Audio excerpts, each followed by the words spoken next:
Love जिहाद या धोखा, पुलिस वाले पर लगे गंभीर आरोप, पुलिस वाला फरार। झाबुआ में 0 पर एफआईआर दर्ज कर खंडवा भेजा, खंडवा पुलिस जांच में जुटी। खंडवा की एक हिंदू लड़की से मुस्लिम पुलिसकर्मी में नाम बदलकर दोस्ती की। जब पहचान उजागर हो गई तो कोर्ट में बकायदा शादी भी कर ली, लेकिन बाद में उसने इस हिंदू लड़की को अंधेरे में रखकर मुस्लिम समाज में ही दूसरी शादी कर ली। जब इस बात का हिंदू पत्नी को पता चला तब उसने पुलिस में शिकायत कर दी। मुस्लिम पुलिसकर्मी सिपाही मुबारक शेख पहले खंडवा में पदस्थ था और वर्तमान में झाबुआ में पदस्थ है। लड़की की शिकायत पर झाबुआ थाने में मामला दर्ज हुआ। अब आगे की कार्रवाई के लिए खंडवा थाने के सुपुर्द किया गया। पूरा मामला सोशल मीडिया पर दोस्ती से शुरू हुआ। 2014 में जब यह लड़की पढ़ रही थी उसे समय मुबारक शेख खंडवा पुलिस लाइन में पदस्थ था। दोनों के बीच दोस्ती बढ़ी, प्यार हुआ। मुबारक शेख ने अनिल सोलंकी के नाम से दोस्ती की थी। जब इस बात का पता लड़की को चल गया तो उसने प्यार की खातिर लड़की के सामने शादी का प्रस्ताव रखा। दोनों ने 2020 में अपर कलेक्टर एवं विवाह अधिकारी के समक्ष रजिस्टर्ड शादी भी हो गई। दोनों 2 साल साथ भी रहे। पुलिसकर्मी ने बच्चे का अबॉर्शन भी करवाया। बताइए आपके साथ क्या घटना हुई और आप इस मामले में किस तरह का न्याय चाह रहे हैं? मेरे पति से मेरी 2014-15 में मुलाकात पुलिस लाइन में हुई थी और जब से हम रिलेशनशिप में थे और मतलब कि मैं एक साथ मतलब मेरे साथ 3-4 साल साथ में भी रहे और 4 बार अबॉर्शन भी करवा चुके शादी के बाद। और जब मैंने एक दिन उनके नेम प्लेट पे देखा तो उनका नाम मुबारक था। मैंने बोला ऐसा क्यों? तो बोले कि मैं तुमसे प्यार करता, शादी करना चाहता था, इसलिए मैंने झूठ बोला था। तो मैंने बोला ठीक है, मैं उनसे प्यार करती थी, तो मैंने उनको फिर कुछ नहीं बोला। फिर मैंने बोला शादी करो, शादी से मतलब कि मना कर रहे थे। तो फिर मैंने आज यहाँ खंडवा एसपी साहब को आवेदन दिया था। तो फिर उन्होंने उनकी नौकरी पे आ रही थी तो उन्होंने मुझसे शादी कर ली और शादी करने के बाद में मतलब 1 साल गणेश तलाई में भी रहे। उस टाइप पे 2.5 महीने का मेरा गर्भपात करवा दिया था और मैं उनके घर पे भी गई। उनके घर वालों को भी पता है कि मैंने शादी कर ली थी। उसके बाद भी इन लोगों ने दूसरी शादी करवाई लड़की से। 2022-23 में दूसरे ईसा खान से शादी करवाई है और मेरी शादी 2020 में हुई है। और मैं जब पेटलावर में रहती थी तो वहाँ पर इनके साथ में ही रहती थी, तो वहाँ पर भी मेरे को मजबूर कर रहे थे। तो मैंने वहाँ पर पाइजन भी पी लिया था। अब हॉस्पिटल में भी पता कर सकते हो कि मैंने पिया था कि नहीं, तो वहाँ पर भी मैंने करा था। उसके बाद में भी कि मैंने बोला घर परिवार में ले जाओ तो ले जाऊँगा, ऐसा है ना, मरती क्यों नहीं, ऐसा वैसा ऐसे मेरे को बोलने लगे। तो मैंने गुस्से में आके पी लिया था। फिर वही मेरे को हॉस्पिटल भी ले गए थे। फिर उसके बाद में मेरा तो कोई था नहीं, तो फिर मैंने उनको आवेदन बयान भी हुए थे, तो फिर मैंने उनको कुछ नहीं बोला। मैंने बोला कि गुस्से में आके मैंने पी लिया था, ऐसा बोल दिया। फिर उसके बाद में मैंने बोलती रही कि मेरे को ले चलो। फिर अभी झाबुआ में है, कोतवाली थाने पर है वो। तो उसके बाद में भी अभी पता चला शादी के बाद में मेरे को, तो जब भी मैंने उनको बताया उनकी शादी का, मेरे को इंस्टाग्राम से पता चला कि उन्होंने दूसरी शादी करके रखी। तो उस लड़की को मैंने रिक्वेस्ट भेजी, उसने एक्सेप्ट करी, मैंने भी कर ली। तो मैंने बोला मैं तो उनकी वाइफ हूँ और मैंने मतलब कि 2020 में शादी करी है। तो बोले तुम मेरे पति से बोले ब्लैकमेल करके पैसे मांगती हो। तो मैंने ब्लैकमेल किस चीज़ का? मेरा पति है, मैंने कोर्ट से शादी करी हूँ, ऐसा बताया। अब तो बोले कि हमारी शादी भी हो गई है और बोले कि 2 बच्चे हैं जुड़वा। तो 2022-23 में उसकी शादी हुई है।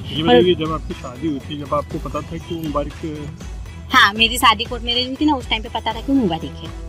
तो उनका मेरा मैरिज सर्टिफिकेट भी है, आधार कार्ड भी है, संबल कार्ड भी है, सारे डॉक्यूमेंट्स मेरे हैं। उन्होंने आपसे जो पहचान की थी किस नाम से की थी? आनी सोलंकी करके बताया था मेरे को, जब स्टार्टिंग में हुई थे ना तालीम, आनी सोलंकी बताया था। अब आप क्या चाहती हैं? मैं चाहती हूँ कि उनके घर परिवार वालों को पता था, फिर भी उन्होंने मतलब कि दूसरी शादी करवाई है। तो उनकी मम्मी का, बहनों का, उनके ऊपर भी एफआईआर होना चाहिए। मेरे पति के ऊपर तो हुई है, उनके ऊपर भी होना चाहिए, उनकी भी गिरफ्तारी होना चाहिए, मेरे पति की भी होना चाहिए। अब मेरी भी तो लाइफ खराब हुई है ना। अभी क्या मामला दर्ज किया पुलिस ने? उन्होंने जो मैंने आवेदन दिया था ना, तो उसमें भी उन्होंने ना जो आवेदन जैसा दिया तो वैसा कि वैसा मेरे को एफआईआर दर्ज करवाना थी, तो वैसे नहीं काट पीट के उन्होंने करी है। कभी धर्म बदलने का उन्होंने? नहीं, धर्म बदलने का मेरे पति ने 1-2 बार बोला था, तो मैंने मना कर दिया कि मेरे को नहीं बदलना है, मैं तो आज बदलूँ कल बदलूँ। मैंने बोला मैं हिंदू थी हूँ और हमेशा रहूँगी। तो आप अपनी सहमति से साथ में रह रहे थे? हाँ, हम साथ में रह रहे थे। फिर बाद में वो घर परिवार में नहीं ले जा रहे हैं ना, क्योंकि उन्होंने दूसरी करके रखी, धोखे में रखा। और उन्होंने जिससे शादी करी ना, उसका भी मेरे को नहीं बताया कि वो शादी कर रहे हैं। धोखे में रखे शादी उन्होंने तो करी मेरे को। इस बीच मुबारक शेख इस लड़की को अंधेरे में रखकर मुस्लिम समाज में दूसरी शादी भी कर ली। उसके 2 बच्चे भी हैं। शुरुआती दौर में मुबारक शेख इसे पत्नी मानकर खाना खर्चा भी देता था, लेकिन अब बंद कर दिया। लड़की ने उसके परिजनों से भी बात की, लेकिन उन्होंने भी लड़की को डराया धमकाया। परेशान होकर इस लड़की ने झाबुआ थाने में मुबारक शेख के खिलाफ मामला दर्ज करवा दिया। अब आगे की कार्रवाई के लिए यही मामला खंडवा पुलिस को सौंपा गया है। सस्पेंड हुआ है, फायर हुई है, पूरा मामला क्या है? आरक्षक मुबारक जो थाना कोतवाली जिला झाबुआ में 1 साल से पदस्थ था, उसने खंडवा में एक युवती से अपना नाम अनिल सोलंकी बनकर उससे बातचीत करी उसने इंस्टाग्राम से, और उससे शादी कर ली उससे, अब नाम छुपा के। बाद में युवती ने इससे शादी करने के बाद में उसको छोड़ दिया।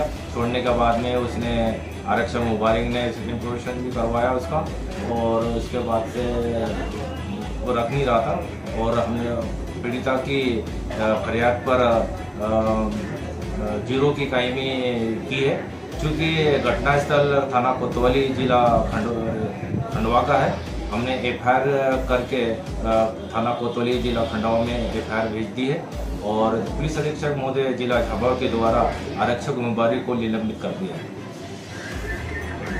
गिरोह पर प्रकरण पंजीबद्ध कर कोतवाली थाने में आया है, जिसके अंतर्गत कोतवाली थाने में मूल धारा के अंतर्गत प्रकरण पंजीबद्ध किया गया है, जिसमें IPC 498, 494, 294, 313 के अंतर्गत प्रकरण पंजीबद्ध किया है। प्रकरण विवेचना में है और अभी वर्तमान में आरोपी की अरेस्टिंग शेष है। सर, जो आरक्षक है वो पत्नी बनाकर भी रखा था उसको, और वो शादी भी करी थी कोर्ट में उसने, लेकिन अब जो मामला है इस तरह से क्लियर करके किया जा रहा है। अभी इन्वेस्टिगेशन के दौरान जो भी संज्ञान में तथ्य आएंगे, क्या उसके द्वारा शादी धोखे से की है, क्या दूसरी बार शादी की है, क्या 2 बार शादी हो चुकी है, क्या 2 पत्नी है, इस संदर्भ में इसकी इन्वेस्टिगेशन की जाएगी। और इन्वेस्टिगेशन जो भी सेक्शन लगाई है उस सेक्शन के अंतर्गत इन्वेस्टिगेशन में तथ्य एकत्रित किए जाएंगे। पीड़िता ने किस तरह की शिकायत की है सर? पीड़िता ने मूलतः शुरू से लेकर अभी तक का घटनाक्रम के वर्णन की शिकायत की है कि जब वो कॉलेज में BA फर्स्ट ईयर में थी तो उसके साथ किस प्रकार से धोखाधड़ी की और नाम किस प्रकार से चेंज करके उसने झांसा दिया। पश्चात उसको मालूम पड़ा क्या मूल यह व्यक्ति कौन है, उसका ओरिजिनल नाम क्या है। इस सारे तथ्यों की जांच अभी इन्वेस्टिगेशन में है। धार्मिक स्वतंत्रता अधिनियम में लगाएंगे? इसमें धार्मिक स्वतंत्रता अधिनियम अभी इन्वेस्टिगेशन में देखेंगे, यदि लगता है तो अवश्य उसकी धारा का इजाफा किया जाएगा। वहीं इस मामले में खंडवा ASP महेंद्र तारनेकर का कहना है कि पीड़िता की शिकायत पर झाबुआ से मामला कोतवाली पुलिस के पास आया है।